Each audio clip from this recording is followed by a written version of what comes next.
Welcome to episode 2 of Warmaster Revolutions. In this 1500 point Warmaster battle report, we see H's High Elves taking on Sedge's Wood Elves. The scenario we'll be using in this battle report is the basic pitch battle style scenario on page 81 of the Warmaster Revolutions rulebook. Due to the modifications we make to this scenario, we'll be calling this Leading from the Front. In a leading from the front game, victory points are calculated from the units killed in the match. If 2 stands are killed of a 3-stand unit, half victory points are awarded, otherwise full points are awarded when all 3 stands are killed. The exception to this is if a player's general is involved in a combat that destroys an enemy unit. In the case that a general is involved with killing an enemy unit, the unit is worth double its victory points when calculating the VPs at the end of the battle, regardless of if the general even caused a wound in the combat. The player who breaks their opponent will also receive a victory point bonus. If an army breaks, that player cannot win the game, and the best they can hope for is a 10-all draw. An example of this might be if the player who breaks is ahead in victory points when the players are tallying up their totals. It's unlikely, but it does happen. Here is the High Elf army being used in today's battle report. We have got a general, a hero on a dragon with a sword of might, and a wizard with a scroll of dispelling. For units, we've got 2 units of spearmen, 2 units of archers, 3 units of silver helms, 1 with the sword of destruction, 1 with the sword of cleaving, 2 units of reavers, 1 unit of chariots, 1 giant eagle, and a bolt thrower. With 12 units in the army, the breakpoint is 6. For the Wood Elf list in today's battle report, we have got a general, a branch wraith, a spellweaver with a wand of power. We have got 2 units of Glade Guard and 2 units of Eternal Guard, with 1 War Dancer attached to one of those Eternal Guard units. We've got 1 unit of Way Watchers. We've got 2 units of Dryads, 2 units of Treekin, 2 units of Glade Riders, 2 units of Wild Riders, and 1 unit of Warhawk Riders. With 14 units in the army, the break is 7. While we go over the deployment of the armies here, I just want to talk to you a little bit about what's been happening with the channel lately. You can see from the intro we've changed a few things up. I'm hoping this will make us have a more reliable release schedule going forward, because essentially I've been trying to just put together some clips that go over the scenarios, the armies we're using, make it a bit more consistent and hopefully raise the quality for you. I've got some feedback from not some people in the comments, but also some of my mates who saw the videos. Just tried to up the quality a bit and make it a little bit more enjoyable for you. So here we've got H busting out his deployment. As you saw in the intro, we're just playing straight kills in this one. So Wood Elves versus High Elves here. Some of the terrain has been painted and stuff like that since we recorded this video too. So hopefully you'll see the terrain start coming to life over the next couple of weeks, being a bit more consistent and all that kind of stuff. H is deploying. So we've got a city up in the top left corner here. So just dense terrain and everything like that, with the building deploying, implying that it's a city for that entire landscape. Got a couple of fields in the top right corner, some forests in the middle of the board here, and then a couple of hills either side. Tasty glass of red to make us enjoy. With the Woodies winning the scouting role, you can see the Woodies are now deploying. The High Elves will have turn 1 coming up in a moment, putting together all of the bits and bobs. Treekin in the front, Triads in the back up the side there. We've got the archers with the Glade Guard behind them. And then in the back there, we've got all the cavalry, the Wild Riders and such. With the table we're playing on being a square table, our deployment zones are about 33 centimeters. So if we look like we're not 20 from the edge, that's why. So first turn for the High Elves, and you can see H moving his Glade Riders around to the side here. Just gets up and then fails second order with the hero, so they just park there. Next up is the cavalry here, so the big bus of silver helms with the chariots coming up around here to the side. So it's first order, second order, of course, a success. He's playing High Elves, so they're always getting their orders off. You know what I'm saying? H is just good like that anyway. So in they come up here a bit. He's just measuring out to make sure I'm going to be out of 2 orders with my guys there. So he's nice and safe where he's sitting there. His general is now done ordering, failed another order, and he's just moving his characters and such around the place. Wood Elves turn 1. Here they come here, and up we go. So just measuring, moving them all up. My nice Dryad side over there being led by the Branch Wraith. Next up, my units here being led by the Wizard. I'm just trying to get to the edge of the woods there, hoping that his cavalry will have less of an impact using the terrain really well here. Last up will be my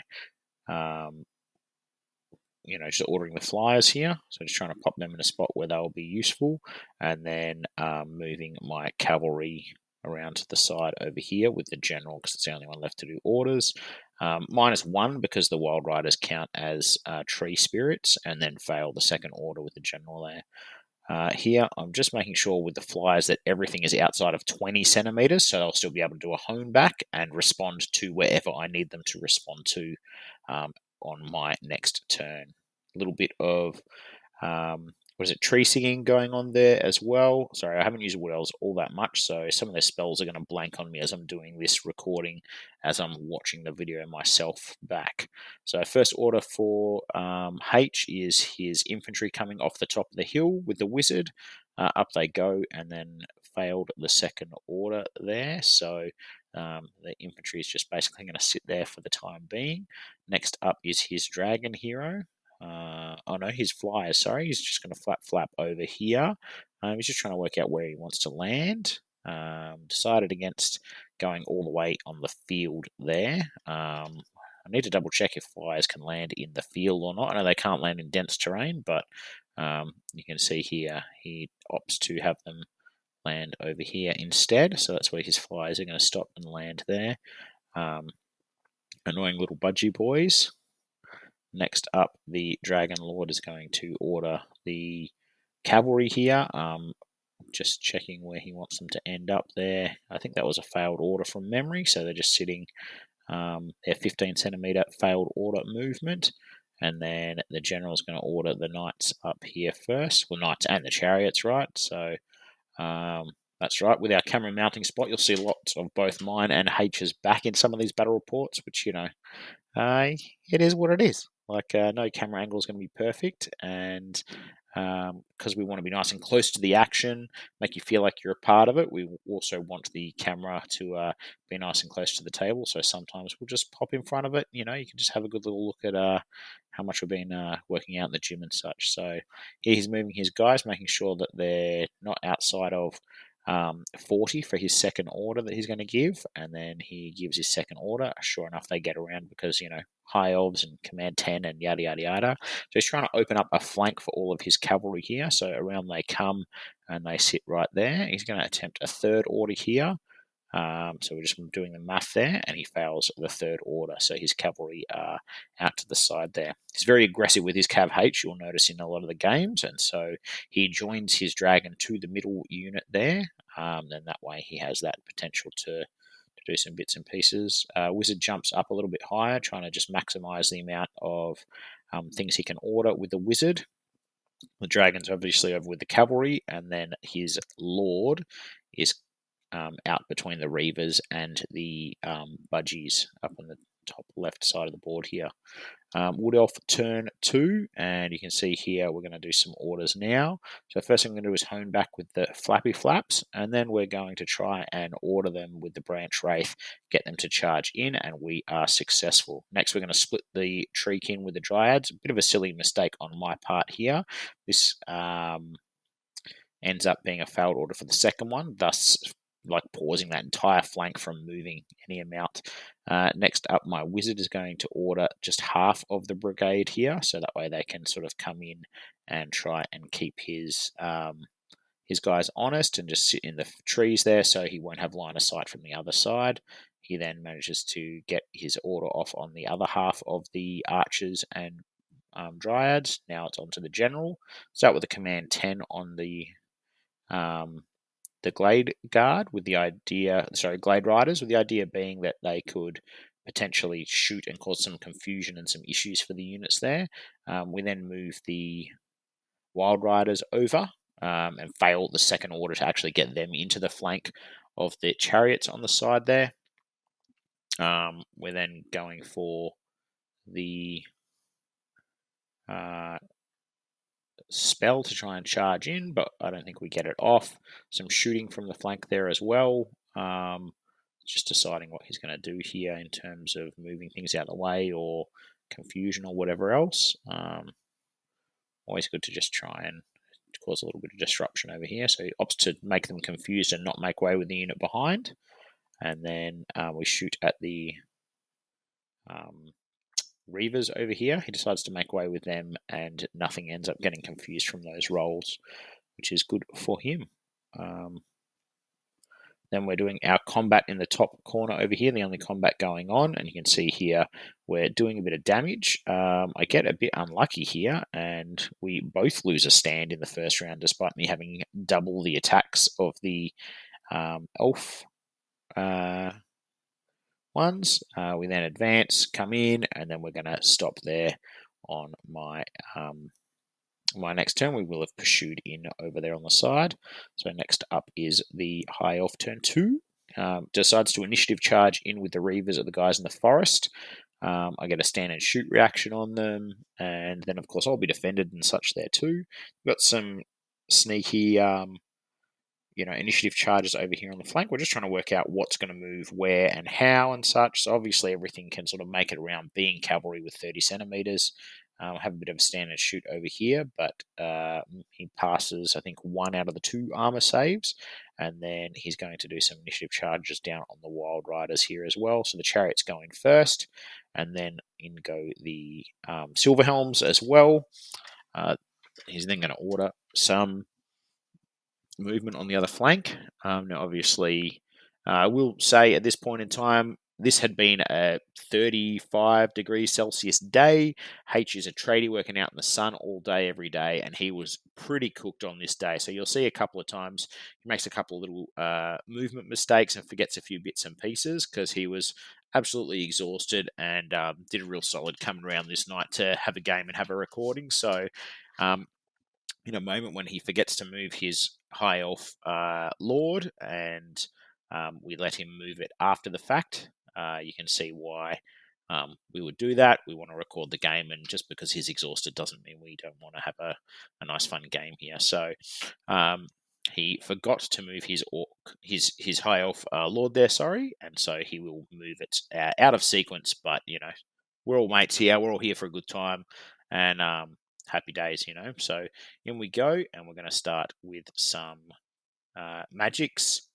H just loves failing magic rolls with his High Elf wizard, so get around him. It's all good. Charges in here, takes a bit of damage. This does not go well for him, this combat in the trees against the defended archers, and he ends up having to fall back. I'm pretty sure.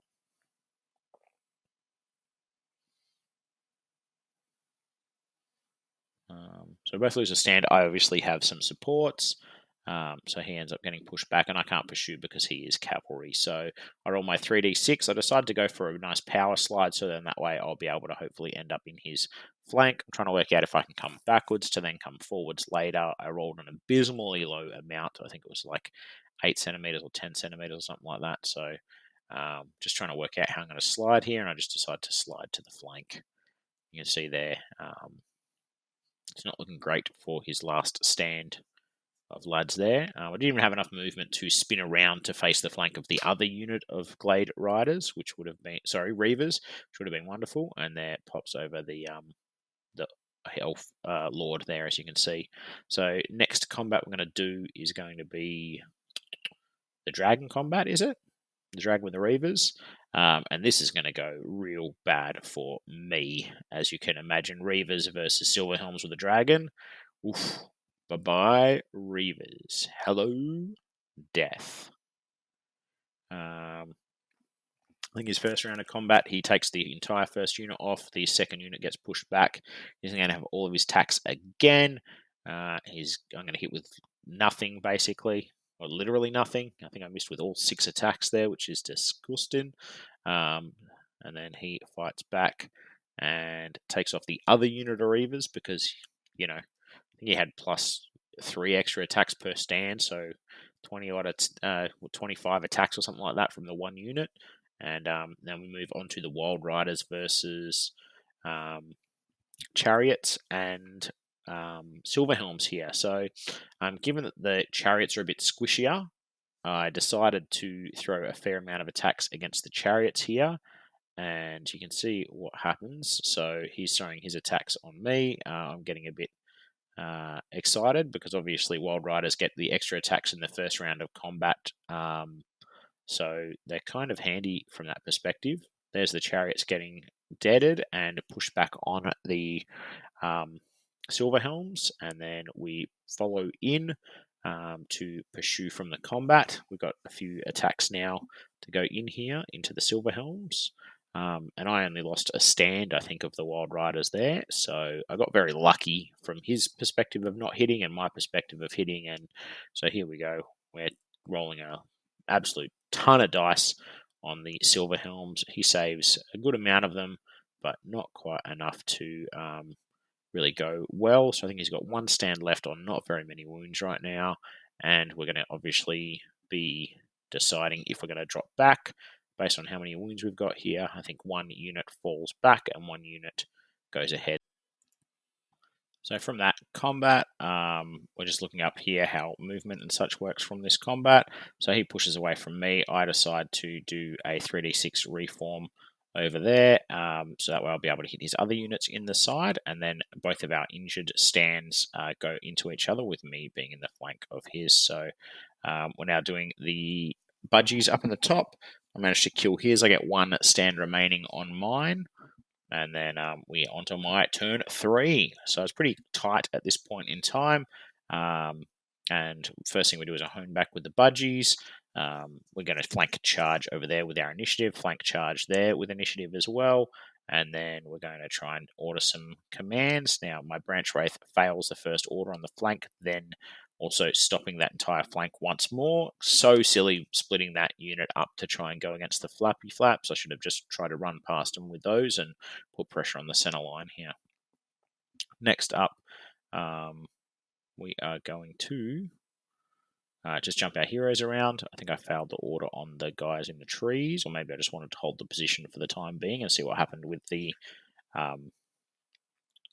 guys. And then we're doing some orders. I think I gave terror to the guys on the flank as well, just to make sure that they wouldn't have any issue. Rolling some dice for combat now.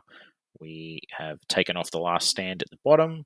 Now we're taking off the last stand over there and reforming back into the trees again here, so that way we'll be able to put some pressure on. And we're in the flank with the Wild Riders, so in we go with our 5 attacks per stand, thanks to charging and such.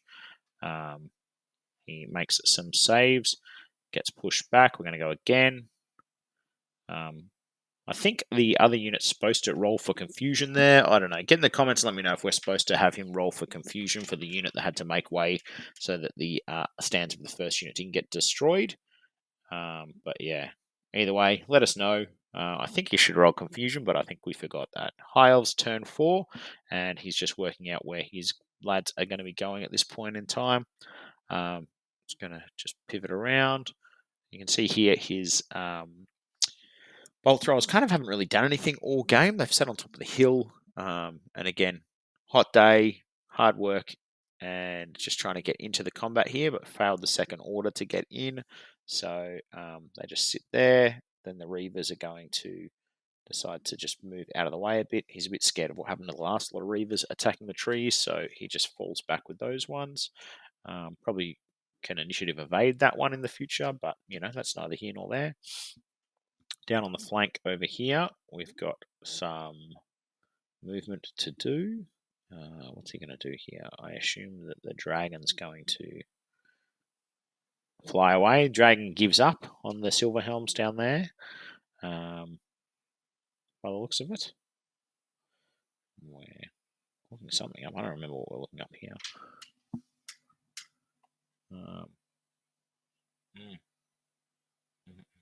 I think they got the spell off where they get the extra attacks, potentially. He should have initiative charged over here. I think, again, that exhaustion factor meant that he missed this opportunity to initiative charge. I think I offered it to him, but he said that since I'd already given him the Lord, he didn't want to take that charge there on initiative. So, yeah, that's fine. He shoots and confuses the guys in the trees over there. And then we're rolling some dice over here. Cool. So my attacks and his saves. Does another pushback. And we attack again with all the dice in the flank. We're still just pursuing and advancing and pursuing and advancing. We had a bad roll of saves there, so we're now cool here. Just working out what I want to do. If I want to have the... I think I decided to just go in anyway. Let's keep it going. Let's keep the train rolling. Wood Elf turn 4. Maybe looks like if I'd taken the wounds away there, then I'd say that I just waited for the wounds to slough off at the end of the combat. So I know it's my turn next, so I'm just doing that. I then finally get the Weight Watchers onto the board, order them onto the table in the far corner over here. Always good to get the Weight Watchers on. That was the Branch Wraith getting them on. Next up will be the Spell Singer. Managed to get the guys out of the trees, and we'll do a second order, push them further into the trees here. The General then fails the order, of course, on the Dryads, and they move a Pissant amount into the far side, and nothing sort of happens over there. Casting some spells. We managed to get confused on the archers in the front there by shooting them back into their units behind. And then we're going to try and finish off the job on the Silver Helms over here with our flank charge. You see his break is down to 1. And so in we go. We take the first one. We're going to hit them in the flank again. Much more attacks here. 7 hits. Terrible save rolls. And that was the game. More annoying because it was like, yeah, that's there. He knows he has to do stuff over here. He knows this is where the action is. If he doesn't do shit over here, he's going to lose the game. Everything else is so I was there, right? Like, I was going to just go backwards and then go forwards. Yeah. That's what you... 100%. Yeah, cool. Yeah. Like, if I was scared of risking it, then I would have just initiative charged. Right? Oh, from here? Yeah. Because their frontage is the front. Yeah, so I wasn't just sure. See there to there. Yeah. So I would have just gone like that into the closest, the next one along, and the next one along. So form the battle line. Yeah. So then you're only touching 2 of your units, but that's 6 more attacks you're now throwing at me, right? But then the dragon's dragon in there too, and then you probably paste me over there. You save the other unit, and then it's fine. You know. So that's right. Yeah. I was like, I would just initiative charge in the front there with the helms, and you kill the squishy. Because I wasn't sure because these were here, and obviously they're in the combat. I suppose it's still forward, isn't it? Mm-hmm. Yeah. No, it's good. Because I thought being straight is the key there. Yeah. I'm definitely getting better at not necessarily doing the initiative charge, but knowing how to do the initiative charge with that, because that's technical. With that. Moving and doing that bits, yeah. And even over here, the initiative evades I would have done over here. So when you had the 2 units, one there and one there, this one here I would have initiative evaded first and put it there. And just shot. And this one here I would have initiative evaded and put it there. And shot. And just keep pushing them back. Right? You just need to roll 1-6 and they're confused. You just need to push them back a couple of centimetres and then they're out of your... Like, you literally put yourself on 22 centimetres for each one. That's right, yeah. So then that way you just... Pepper. Like, this is just going to... And then you've got the negs for the commands. Well, with everything else. Assuming I don't get a 6, but yeah. So, like... that... And that's what if I thought they do manage to charge you, they can't pursue you because they're infantry and you're cavalry. Yeah. So it's just Yeah. So that holds off this whole flank with just by those 2 units, right? And then everything else just tries and kills the rest of my stuff. Which is what I tried. Yeah. Poorly. You just got caught. That's all. Well, I don't know. Like, I still did the right thing. I wouldn't change the way I pursued when I went like that. Like that move was good. It was the next one. Yeah, but even the one before that, right? Like, I wouldn't have pushed the extra push up here. I would have sat there with my wall of death, right? And gone, if you think you can charge me in the front, with my fucking Silver Helms, where they're sitting here against the forest and in a nice line like that, come into the front. If you want to come in the front, come into the front. No stress at all there. I should do that. Right? But then, I'm greedy. Yeah. Well, not greedy. I'm getting into the flank, and I'm always saying get into the flank. Yeah. But then, which is good. You're being aggressive, which is what you need to be, right? Being aggressive. It is good being aggressive. So there you have it, 14-6 win to the Wood Elves. Hopefully you enjoyed the little post-game chat we had there. We always have those at the end of the day, so we like a little bit of a debrief after the game and have a bit of a chat, and as you do with all your opponents, I'm sure. So let me know in the comments what you thought of this episode of the show. I hope you enjoyed it. I hope we're heading towards something that people like to watch and engage with, and get in the comments and let me know what you think, okay? So I've been Seji, and this has been Warfaster Revolutions. Let me know in the comments if you enjoyed the video, and thank you for choosing to spend some hobby time with me today.